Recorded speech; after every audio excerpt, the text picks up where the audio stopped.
नमस्कार दोस्तों, बहुत बहुत स्वागत है आपका हमारे YouTube चैनल में। दोस्तों, इस वीडियो में हम हिंदी के कुछ महत्वपूर्ण प्रश्नों का अभ्यास करेंगे जो आपके आने वाले एग्जाम्स के लिए काफ़ी इंपॉर्टेंट है। तो बस आप वीडियो के अंत तक हमारे साथ बने रहिए। वीडियो आपको अच्छा लगे तो प्लीज़ वीडियो को लाइक करें, शेयर करें और चैनल को सब्सक्राइब करना न भूलें। दोस्तों, यहाँ से जो 1 से 4 तक प्रश्न थे वो गद्यांश के थे, इसीलिए हमने स्किप कर दिया है।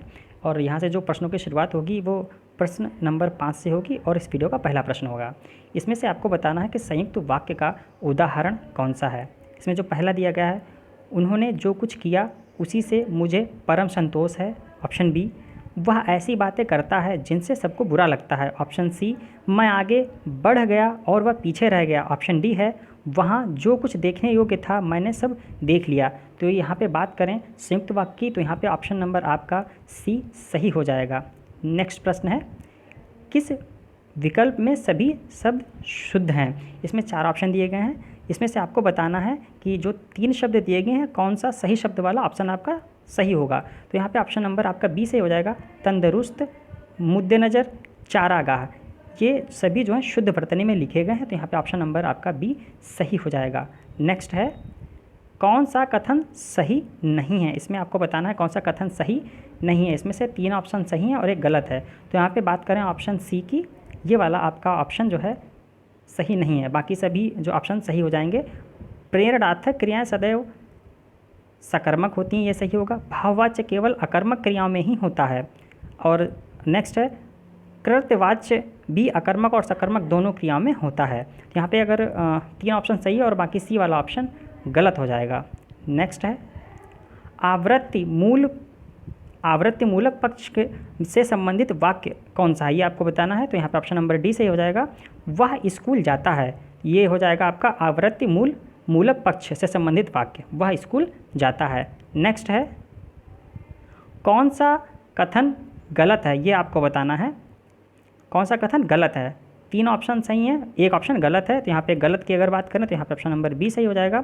वाक्य में प्रयुक्त क्रिया को उद्देश्य और कर्ता को विधेय कहा जाता है, तो ये ऑप्शन गलत हो जाएगा। बाकी रचना की दृष्टि से वाक्य के 3 भेद होते हैं, साधारण वाक्य, मिश्र वाक्य और संयुक्त वाक्य, ये बिल्कुल सही हो जाएगा। साधारण वाक्य में 1 उद्देश्य और 1 विधेय होता है, बिल्कुल सही। और जो अगला होगा, मिश्र वाक्य में मुख्य उपवाक्य 1 ही रहता है लेकिन आश्रित उपवाक्य 1 से अधिक होता है। तो यहाँ पे ऑप्शन नंबर आपका जो है 9 के हिसाब से ऑप्शन नंबर बी जो है वो गलत हो जाएगा। नेक्स्ट है अगला, निम्नलिखित में से कौन सा वाक्य शुद्ध है। शुद्ध वाक्य आपको बताना है। तो यहाँ पे ऑप्शन नंबर सी सही हो जाएगा। हमारे देश में अनेक रमणीक स्थल हैं, ये वाक्य शुद्ध हो जाएगा। नेक्स्ट है, इनमें वर्तनी की दृष्टि से कौन सा शब्द शुद्ध नहीं है। इसमें से मतलब 3 तो सही हैं, 1 गलत है, वो आपको बताना है। तो यहाँ पे डी सही हो जाएगा। दृष्टा, ये गलत हो जाएगा। बाकी मत से वापस और सृष्टि, ये बिल्कुल सही लिखे गए हैं। नेक्स्ट है, किस शब्द में ल प्रत्यय नहीं है। इसमें ये बताना है किस शब्द में ल प्रत्यय का प्रयोग नहीं हुआ है। तो यहाँ पे ऑप्शन नंबर बी सही हो जाएगा। ठीक है, ऑप्शन नंबर बी यहाँ पे सही हो जाएगा। अगला, निम्नलिखित में से किसका प्रयोग सरकारी स्तर पर भारतीय गजटों में प्रकाशित सरकारी नियम, आदेश, अधिकार, नियुक्तियों की सूचना के प्रसंग में होता है। तो यहाँ पे ऑप्शन नंबर सी सही हो जाएगा। अधिसूचना, निम्नलिखित में से किसका प्रयोग सरकारी स्तर पर भारतीय गजटों में प्रकाशित सरकारी नियम, आदेश, अधिकार और नियुक्तियों की सूचना के प्रसंग में होता है, तो उसे क्या बोलते हैं, अधिसूचना। नेक्स्ट है, किस स्वर के उच्चारण में दीर्घ स्वर से भी अधिक समय लगता है, तो उसे क्या कहते हैं। तो यहाँ पे ऑप्शन नंबर डी सही हो जाएगा, उसे प्लुत स्वर कहते हैं।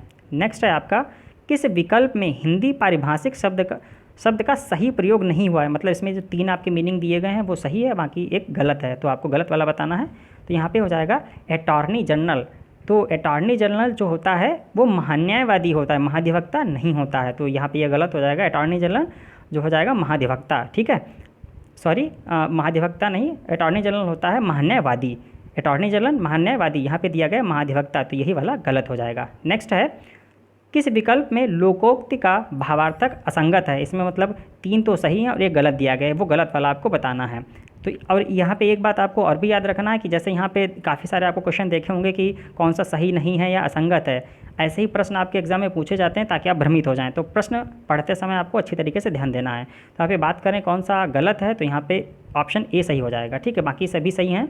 नेकी कर दरिया में डाल, भला करके भूल जाना, और अगला है हाथ कंगन को आरसी क्या, तो हो जाएगा प्रत्यक्ष को प्रमाण की आवश्यकता नहीं है। और अगला जो है साँच को आँच नहीं, सच्चा व्यक्ति डरता नहीं, ये सही हो जाएंगे। नेक्स्ट है बे उपसर्ग किस शब्द समूह में नहीं आता है, तो यहाँ पे ऑप्शन नंबर सी सही होगा, बाइज्जत बाकायदा। बाकी तो देखिए सब में आ रहा है, लेकिन बाइज्जत और बाकायदा में ये बे उपसर्ग प्रयोग नहीं हुआ है।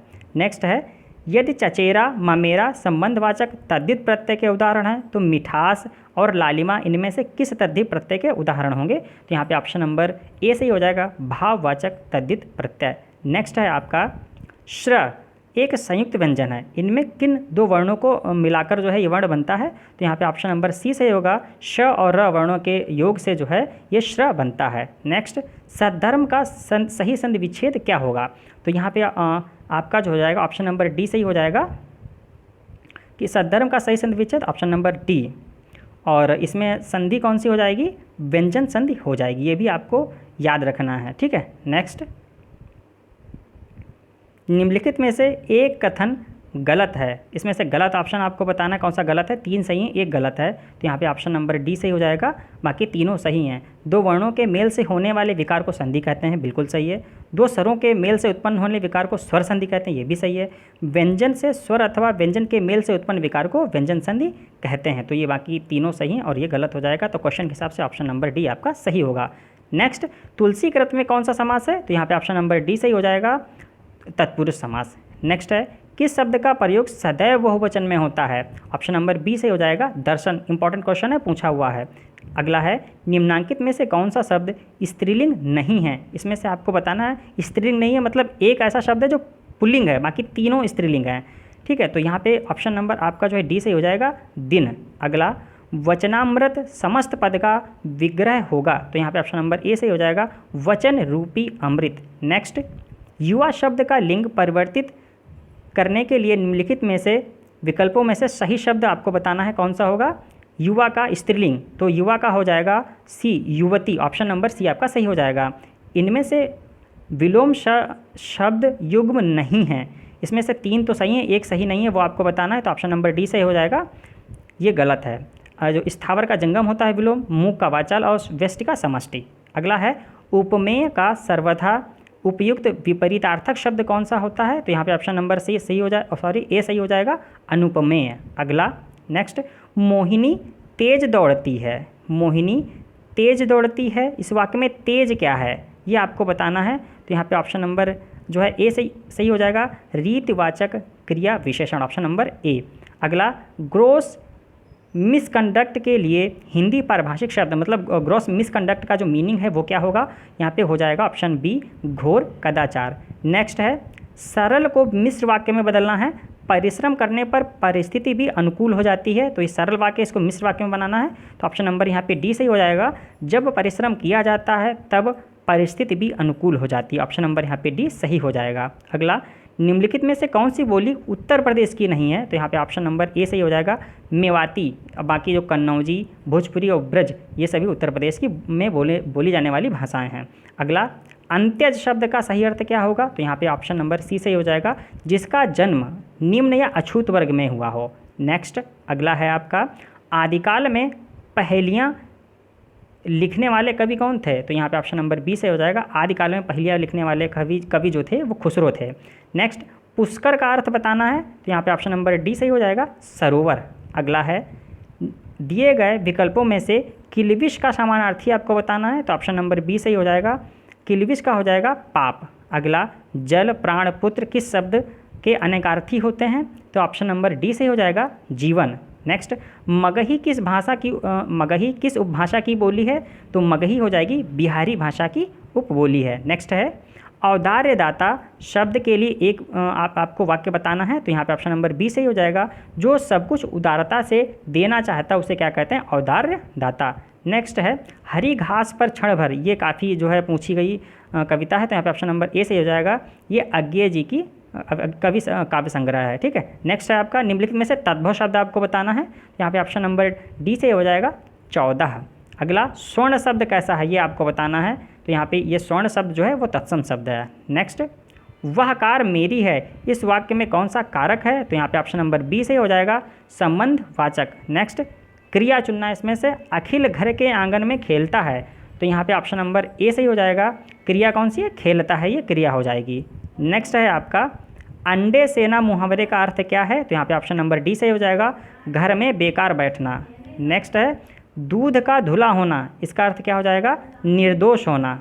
नेक्स्ट है आपका ओछे की प्रीत और बालू की भीत का एक भाव है, इसमें से आपको बताना है इसको क्या बोलेंगे हम। तो यहाँ पे ऑप्शन नंबर आपका सी सही हो जाएगा, बालू की दीवार की भांति ओछे लोगों का प्रेम भी अस्थायी होता है। नेक्स्ट है श्रोता के लिए किस सर्वनाम का प्रयोग किया गया है? तो ऑप्शन नंबर आपका बी सही हो जाएगा, मध्यम पुरुषवाचक सर्वनाम। श्रोता के लिए किस सर्वनाम का प्रयोग किया गया है? मध्यम पुरुषवाचक सर्वनाम। अगला है संज्ञाओं के साथ आने वाली विभक्तियों को क्या कहा जाता है? तो यहाँ पे ऑप्शन नंबर बी से हो जाएगा, विश्लिष्ट। संज्ञा के साथ में आने वाली विभक्तियों को क्या कहा जाता है? विश्लिष्ट कहा जाता है। और इस वीडियो का लास्ट प्रश्न जो है आपका, निम्नलिखित में से तद्भव तत्सम का कौन सा युग्म सही है? तो यहाँ पे ऑप्शन नंबर बी से हो जाएगा, नेह और स्नेह। दोस्तों ये हो गया आज का वीडियो आपको अच्छा लगा तो प्लीज़ आपसे रिक्वेस्ट है वीडियो को लाइक करें, चैनल को सब्सक्राइब करें, ताकि ऐसे ही इंपॉर्टेंट वीडियो आपको मिलती रहें। दोस्तों अपना कीमती समय हमें देने के लिए बहुत बहुत धन्यवाद। मिलते हैं अगली वीडियो में, तब तक के लिए नमस्कार, आपका समय शुभ हो।